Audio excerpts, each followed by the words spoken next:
22 दिसंबर 1964 की वह काली रात जब तमिलनाडु के पंबन इलाके में एक ऐसा हादसा हुआ जिसे याद कर आज भी रोंगटे खड़े हो जाते हैं। पंबन ब्रिज, जो भारत को पंबन द्वीप और रामेश्वरम से जोड़ता है, उस रात कुदरत के कहर का गवाह बना। यह पुल, जिसे पंबन रेलवे ब्रिज के नाम से जाना जाता है, उस समय अपनी मजबूत बनावट और वास्तुकला के लिए मशहूर था। लेकिन उस रात जो हुआ, उसने इंसानी ताकत और विज्ञान की सीमाओं को उजागर कर दिया।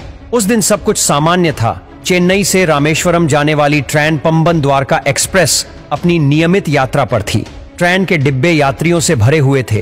कोई तीर्थ यात्रा के लिए उत्साहित था तो कोई अपने परिवार से मिलने की खुशी में मग्न था। किसी को क्या पता था कि यह सफर उनकी जिंदगी का आखिरी सफर बनने वाला है।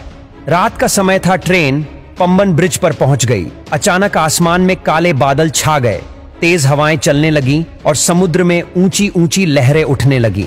यह एक चक्रवात का संकेत था, एक विनाशकारी तूफान का, जिसने कुछ ही घंटों में पूरे इलाके को तबाह कर देना था। ट्रेन के ड्राइवर ने खतरे को भांपने की कोशिश की, लेकिन तब तक बहुत देर हो चुकी थी। ट्रेन के हर डिब्बे में चीख पुकार मच गई थी। लोगों को समझ नहीं आ रहा था कि क्या हो रहा है।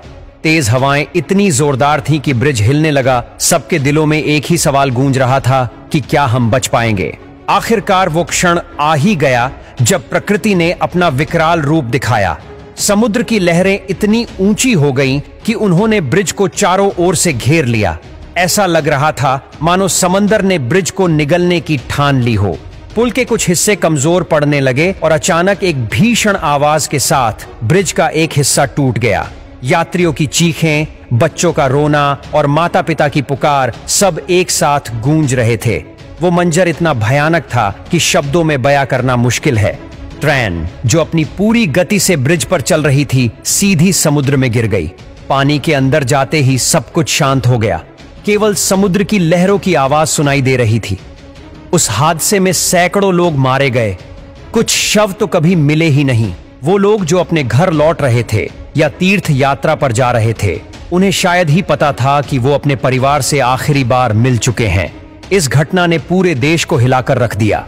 सरकार ने तुरंत राहत कार्य शुरू किए। नेवी और स्थानीय मछुआरों ने मिलकर बचाव अभियान चलाया, लेकिन चक्रवात की तीव्रता के कारण बचाव कार्य में काफी मुश्किलें आई। इस हादसे के बाद पंबन ब्रिज को दोबारा बनाने की प्रक्रिया शुरू हुई। इंजीनियरों ने इसे और मजबूत और टिकाऊ बनाने का प्रण लिया। नया ब्रिज चक्रवात जैसे प्राकृतिक आपदाओं का सामना करने में सक्षम बनाया गया। लेकिन उन परिवारों के दर्द और खोए हुए अपनों की यादों को कोई पुल नहीं भर सकता। घटना के कुछ समय बाद जिन स्थानीय मछुआरों ने राहत कार्य में अपनी जान जोखिम